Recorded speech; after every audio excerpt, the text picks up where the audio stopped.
നമസ്കാരം. ചിലത് കയ്യിൽ നിന്നും നഷ്ടപ്പെട്ടാലും തിരിച്ചതിൻ്റെ ഉടമയെ തേടിച്ചെല്ലും എന്ന് പറയുന്നത് സത്യമാവുകയാണ്. അത്തരത്തിൽ തിരിച്ച് ഉടമയെ തേടിയെത്തിയിരിക്കുകയാണ് ഒരു സ്വർണ്ണ പോക്കറ്റ് വാച്ച്. അതും 1.5 നൂറ്റാണ്ടിന് ശേഷം.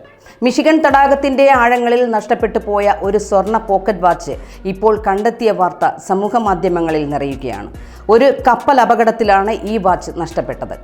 1860 ഒരു രാത്രിയിലാണ് ലേഡി എൻജിൻ എന്ന ആവിക്കപ്പൽ മറ്റൊരു കപ്പലുമായി കൂട്ടിയിടിച്ച് മിഷിഗൺ തടാകത്തിലെ തണുത്തുറഞ്ഞ വെള്ളത്തിൻ്റെ ആഴങ്ങളിലേക്ക് പോയത്. 300 പേർക്കാണ് അന്ന് ദുരന്തത്തിൽ ജീവൻ നഷ്ടമായത്. മിഷിഗൺ തടാകത്തിൽ നടന്ന ഏറ്റവും വലിയ കപ്പൽ അപകടമായിട്ടാണ് ഇതിനെ കണക്കാക്കുന്നത്. എന്നാൽ പിന്നീട് 1992 ഇല്ലിനോയ്സ് തീരത്ത് ഇതിൻ്റെ അവശിഷ്ടങ്ങൾ പര്യവേഷണം ചെയ്യുന്ന സമയത്ത് മുങ്ങൽ വിദഗ്ധർക്ക് അവശിഷ്ടങ്ങൾക്കിടയിൽ നിന്നും ഒരു സ്വർണ്ണ പോക്കറ്റ് വാച്ച് ലഭിച്ചിരുന്നു. ഇത്രയും വർഷങ്ങൾ പിന്നിട്ടിട്ടും വാച്ച് അത് ഘടിപ്പിച്ചിരുന്ന ചങ്ങലയിൽ നിന്നും വിട്ടുമാറിയിട്ടില്ലായിരുന്നു. വാച്ചിൽ ഇംഗ്ലീഷ് ഭാഷയിൽ HI എന്ന് കൊത്തിവെച്ചിട്ടുണ്ടായിരുന്നു. ഒരു കാലത്ത് ബ്രിട്ടനിലെ പ്രമുഖനായ രാഷ്ട്രീയ നേതാവും പത്രപ്രവർത്തകനും ആയിരുന്ന ഹെർബർട്ട് ഇൻഗ്രാമിൻ്റെ വകയായിരുന്നു ഈ വാച്ച്. അങ്ങനെ 165 വർഷത്തിന് ശേഷം ആ പോക്കറ്റ് വാച്ച് ഇൻഗ്രാമിൻ്റെ ജന്മനാടിനടുത്തുള്ള ലിങ്കൺഷെയറിനടുത്തുള്ള ബോസ്റ്റണിലേക്ക് മടങ്ങിയെത്തി. ഈ പോക്കറ്റ് വാച്ച് ബോസ്റ്റണിലെ ഹിൽഡ് ഹാൾ മ്യൂസിയത്തിൽ പ്രദർശിപ്പിക്കാനാണ് ഇപ്പോൾ തീരുമാനിച്ചിരിക്കുന്നത്. വാച്ച് തിരികെ നൽകുന്നത് ഉചിതമായ തീരുമാനമാണെന്നാണ് ഹോളണ്ട് ആസ്ഥാനമായി പ്രവർത്തിക്കുന്ന ചരിത്രകാരിയും എഴുത്തുകാരിയുമായ വലേരി വാൻ ഹീസ്റ്റ് മാധ്യമങ്ങളോട് പറയുന്നത്.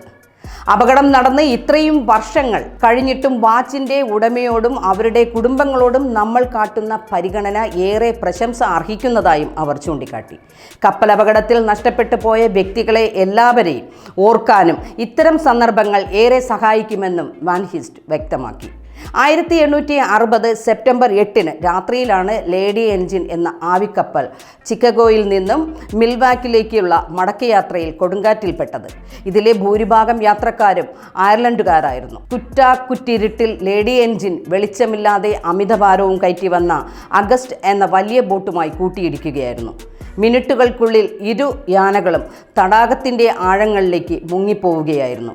100 കണക്കിന് യാത്രക്കാരാണ് മരിച്ചത്. അപകടത്തിൽ ഹെർബർട്ട് ഇൻഗ്രാമും മകനും മരിച്ചിരുന്നു. ഇവരുടെ മൃതദേഹങ്ങൾ കണ്ടെത്തി ബ്രിട്ടനിലേക്കും അയച്ചിരുന്നു.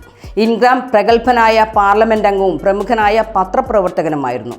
ലണ്ടൻ ഇല്ലസ്ട്രേറ്റഡ് ന്യൂസ് എന്ന പത്രത്തിൻ്റെ സ്ഥാപകൻ കൂടിയായിരുന്നു അദ്ദേഹം.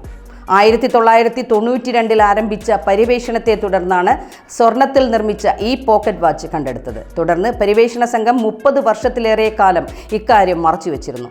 പിന്നീടാണ് ഇൻഗ്രാമിൻ്റെ ബന്ധുക്കളെ കണ്ടെത്തുന്നതും വാച്ച് മ്യൂസിയത്തിൽ സൂക്ഷിക്കാൻ തീരുമാനിക്കുന്നതും.